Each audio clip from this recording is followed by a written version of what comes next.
You don't even have to know how to read Hebrew yet to see the very first glaring mistake in the English translation.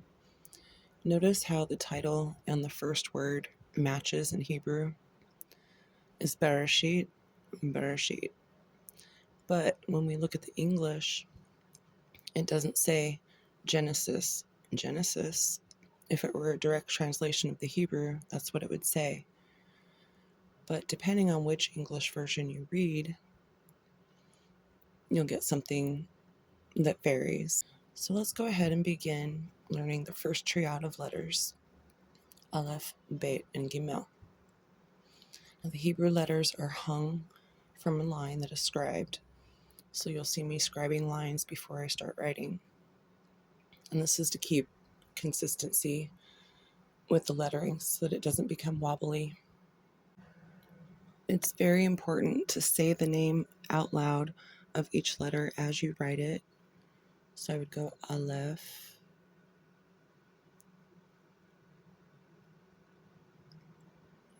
Aleph, and just take your time with it and write each letter about 100 times each before you move on to the next letter. And I would recommend not trying to cram in all the letters at once.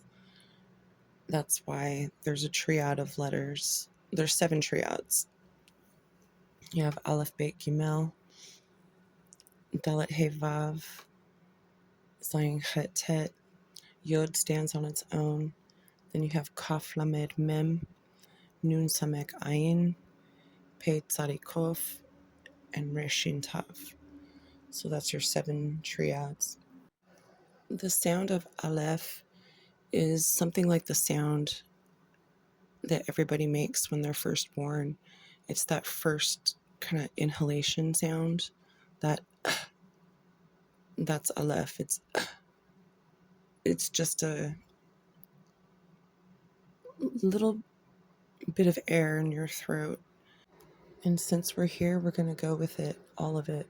So Aleph is 1.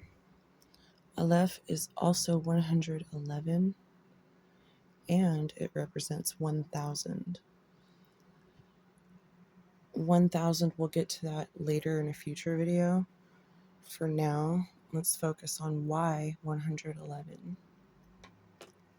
Because when we spell out the letter Aleph in its word, we have Aleph, Lamed, Pe. Each and every letter is going to have at minimum 2 Gematria values, one for the letter standing on its own and another for the letter as it is written out. This is opening the letters. So Aleph is 1, Lamed is a value of 30, Pe is a value of 80. All of these add up to 111.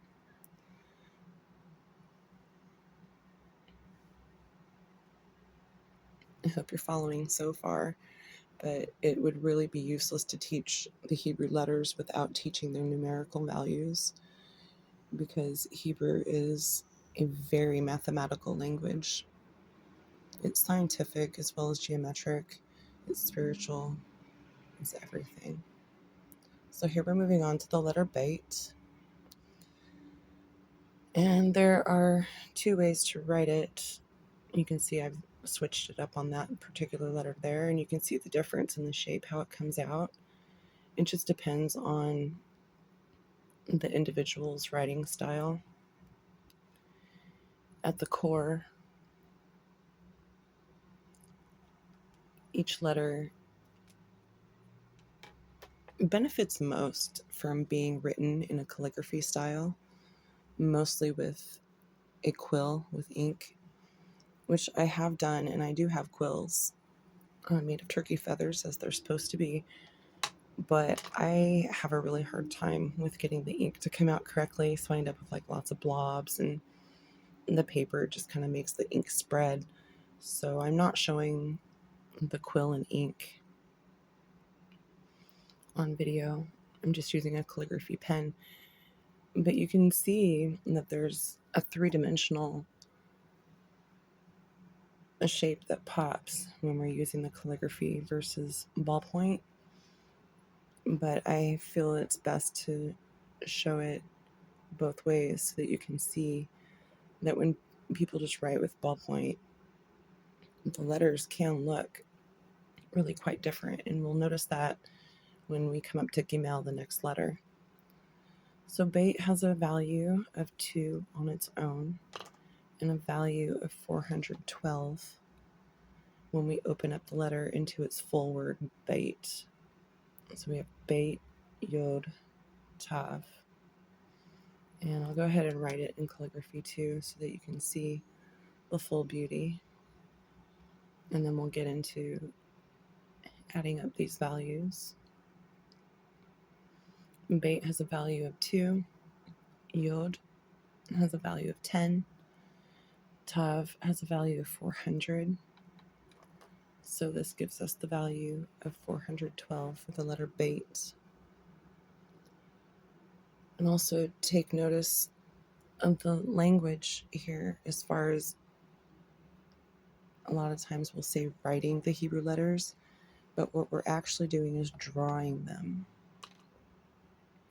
So here comes Gimel, and remember to say each letter while you're writing it. So you'd write it out, you'd say Gimel, Gimel, Gimel. And what's going to happen if you're brand new at learning Hebrew, you're going to have your dreams infiltrated by these letters and by the sounds. Hebrew must be out loud. You have to read it out loud. You have to hear your own voice saying the words. And it's very important to not be concerned with understanding what you're reading as you're reading it. Just read it. Just read it. I'm in the process of wrapping up my first year in Torah, and I can easily say that 80% of the year I haven't known a lick of what I'm reading, but I'm reading it anyway. And now in the 11th month, it's really opening itself up to me. It's a beautiful thing. So Gimel has Gematria of 3 and the letter on its own. The word Gimel opens up to a Gematria value of 83 with Gimel, Yod, Mem, Lamed. And of course the letter Gimel has a value of 3. Yod has a value of 10. Mem has a value of 40. And Lamed has a value of 30, giving us a grand total of 83. So practice each letter. I would say give this 3 days, 1 letter for each day, and write those letters at least 100 times each and say it